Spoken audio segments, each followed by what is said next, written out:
24 फरवरी 2022 को रूसी हैकर्स ने सैटेलाइट कंपनी वायासेट पर हमला किया। तब पूरे यूरोप में उसके कस्टमर्स का कम्युनिकेशन ब्लॉक हो गया, जिसमें यूक्रेनी सेना भी थी। और इसके 1 घंटे बाद यूक्रेन पर रूसी हमला शुरू हो गया। साइबर हमले कैसे सेनाओं की मदद कर सकते हैं, ये इसका पहला उदाहरण था।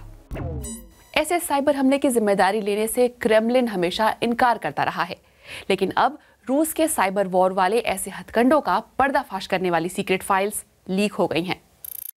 लीक हुए दस्तावेज का नाम है वॉल्कन फाइल्स, जिसमें एक private Russian IT company NTC Vulkan के हजारों ईमेल, प्रोजेक्ट और कॉन्ट्रैक्ट शामिल हैं। एक आम साइबर सिक्योरिटी कंपनी लगने वाली एनटीसी वॉल्कन की ये फाइलें दिखाती हैं कि उनका रूसी सेना और इंटेलिजेंस एजेंसियों से गहरा कनेक्शन है। 2011 से वॉल्कन को रूसी सरकार ने कई स्पेशल लाइसेंस दिए थे ताकि वो क्लासिफाइड मिलिट्री प्रोजेक्ट्स पर काम कर सके। फिर इस कंपनी ने रूसी सेना के लिए ऐसे खास टूल्स तैयार किए जिनसे उन्हें हैकिंग करने, गलत जानकारी फैलाने और यहाँ तक कि इंटरनेट के कुछ हिस्सों को कंट्रोल करने में मदद मिले। ऐसी 2 मिसालें देखिए। डिजिटल जासूसी का एक टूल बनाया, स्कैन-वी। इसके इस्तेमाल से सेना के लिए काम करने वाले हैकर्स दूसरों के कंप्यूटर सिस्टम को भेद सकते हैं। ये टूल किसी भी सर्वर या नेटवर्क डिवाइस में कमजोरियां खोजने में उनके काम आता है। सिस्टम इंटरनेट को स्कैन कर कई तरह की कमियों का पैटर्न पहचानता है और फिर इस जानकारी को स्टोर करता है और आगे चलकर इनसे सीख लेकर साइबर हमलों को अंजाम देता है। ताजा लीक से इशारा मिला है कि इस टूल का इस्तेमाल सैंडवर्म कर रहे थे, जो कि एक हैकर ग्रुप है।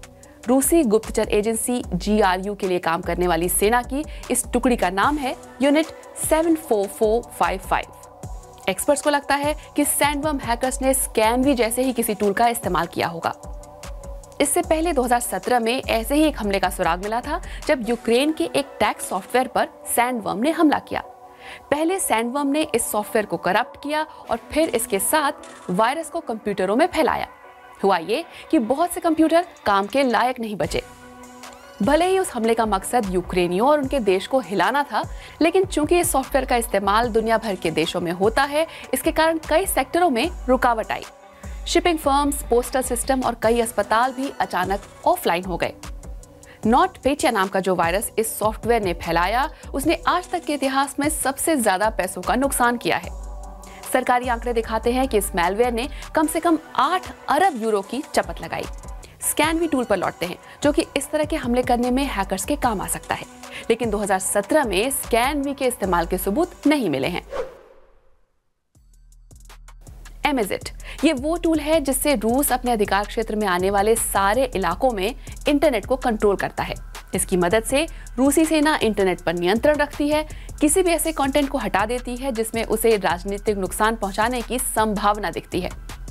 एमेजिट इतनी बारीकी से काम करता है कि किसी यूजर की पहचान कर सकता है जिसने सरकार को खटकने वाला कोई फोटो, वीडियो या कोई और कंटेंट अपलोड किया है।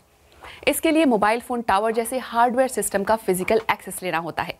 एक बार नेटवर्क में घुस गए तो इंटरनेट के ट्रैफिक को मन माफिक तोड़ा मरोड़ा जा सकता है। रूसी सेना जितनी बड़ी है, उतनी ही समझ में आने से बाहर।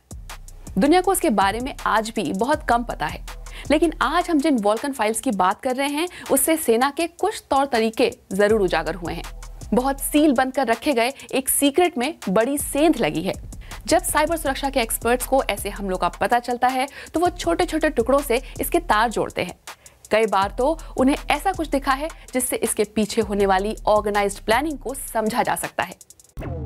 अभी तक पक्के तौर पर नहीं कहा जा सकता कि रूसी साइबर हमलों में वॉल्कन के इन्हीं टूल्स का इस्तेमाल हुआ है, लेकिन लीक से इतना तो पक्के तौर पर पता चल गया कि रूसी सेना ने साइबर हमलों के लिए कितने बड़े लेवल की मशीनरी लगा रखी है।